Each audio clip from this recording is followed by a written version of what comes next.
What's up, peoples? It's been a while, or at least it seems like it's been a while to me. Probably not to you all.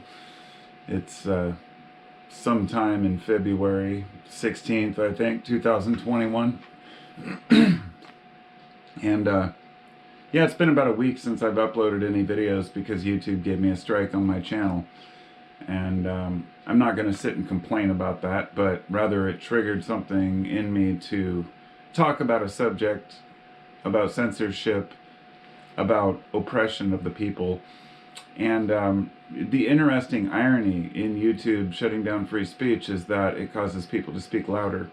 It's almost like trying to shut the box on a pressurized hose. Eventually it's just going to blow. And everybody out there has something to say about their own version of censorship, but it goes much deeper than that. First off, I'll give you the details here. About a week ago, I got a notice from YouTube saying, your account has a strike against it, and you're suspended for a week from uploading or anything. And this has happened to me several times. If you get a second strike, I believe it's disabled for a month or something, and then a third strike and your channel gets deleted. Now, a few years back, my channel got deleted because of YouTube's crackdown on kratom videos or anything dealing with herbs. Well, fast forward to today, I've erased everything relating to those videos, particularly. Just because, hey, either I give in or I get my channel shut down, right? So I'm in a way catering to YouTube's censorship. But it's that or have no way to express myself to my subscribers. And so I have other channels set up for when I kind of get screwed over by YouTube, but I don't really just sit on and complain about censorship because there's not a lot I can do about it. But anyhow, I fast forward to about 6 months ago, I got a notice from YouTube saying, one of your videos has been age restricted. And the title was called Kratom, Ashwagandha, and Mucuna Evening Herb Chat. And it was just me talking about my experience with different herbs and my personal experiences. Well, since they age restricted it, I thought maybe I should just delete it now. You know how YouTube is. I pretty much ignored it. Then 6 months later, the other day, they basically gave me a strike for that video. I disputed the claim and they said, nope, we found it goes against our harmful or abusive content. YouTube has algorithms that search these things out. I have no reason or idea why they did it, and no humans review these things. So, which brings us to today's video. In the modern day, we are censored in everything we do. The internet is it is our last defense against total tyranny in this world, and that sounds a little extreme, but I'm going to explain why. And I'm going to start with right to repair. Have you ever heard of right to repair? A lot of people haven't, and the fact we haven't is, to me, absurd, because it means you are allowed to fix your own things. Now, back when I was a kid, if my Walkman fell apart, I'd open it up, take the screws out, you could replace anything you needed pretty much, as long as you knew how to do it. And the companies wanted you to buy new products, but they still made them available to be fixed, and the parts could be ordered. Fast forward to now, we have what people have dubbed planned obsolescence. And there have been a lot of documentaries about this in recent years, especially looking at the actual motherboards of televisions and computers, the components, where they're positioned, how the capacitors are placed next to the heat sinks, and the question of whether this is done intentionally. Anybody who's had a TV in the last 10 years has probably had at least one TV crap out. I've got a 50-inch in there that fell apart after just 1 year.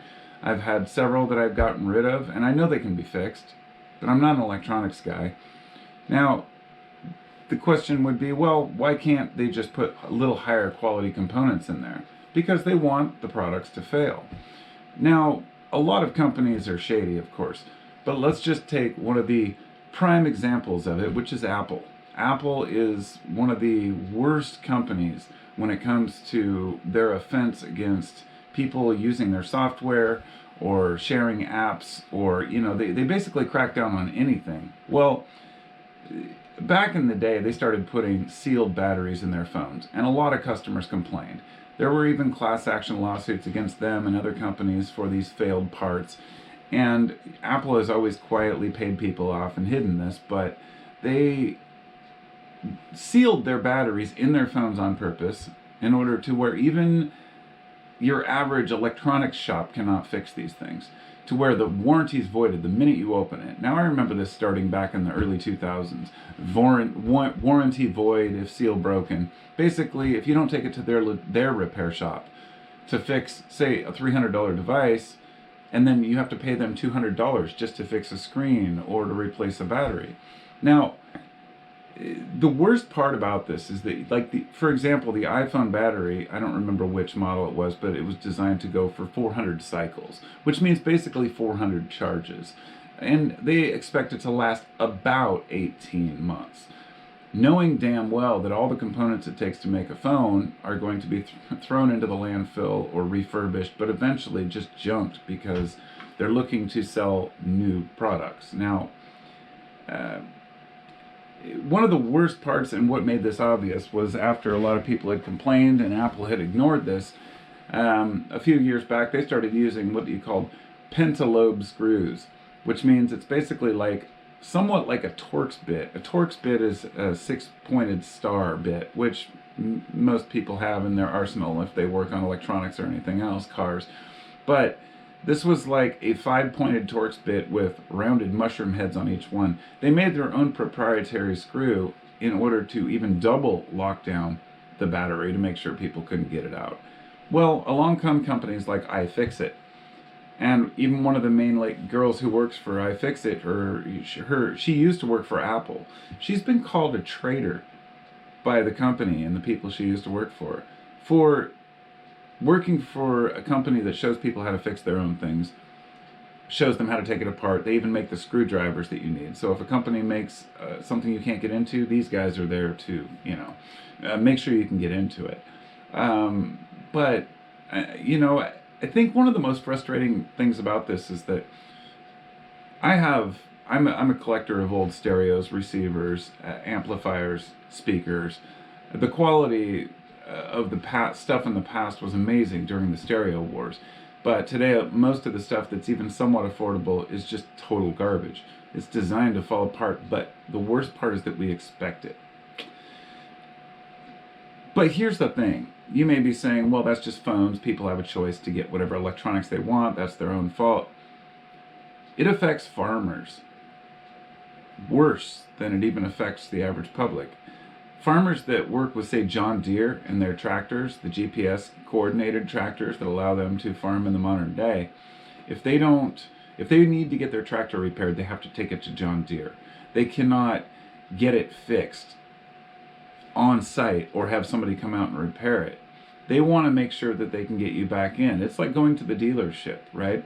So farmers, the people who are the lifeblood of our food system, are just getting completely screwed by these huge companies that basically just want them to pay their tax. It's the modern version of charlatans. Everybody's trying to get your money. And the consumers are somewhat to blame, but at the same time, when we have no options as to what to buy, that makes it hard to blame the consumer. And what's worse is a lot of these companies are using neuromarketing. They know what you want. They know how to trigger your dopamine, serotonin, get you excited about something. They even use neuromarketing techniques that have to do with smells and certain perfumes that they try to put into their restaurants. We all know about the smell of fresh cookies in Disneyland and places like that. It's not a conspiracy or a joke. It's something people use because they want to sell as much as possible. And the fact that we are commodities, we are used as products, it's pretty absurd, but we also have some say in why that happens.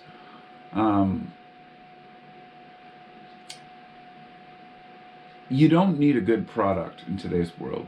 You just need a good brain map, which is what I'm going to get to in part 2. The reason I'm dividing this into 2 parts is because I'm using my GoPro. My camera is not working well, and it only records for a certain amount of time, then it turns off. So I'm going to do part 2 after this, so be sure to check that one out, where I'm going to get to where we're at, why we believe what we believe, how the corporations manipulate us. So, yeah, this might sound like a complaint forum, and it is, I guess, in a way. So yeah, I'll see you in the next one.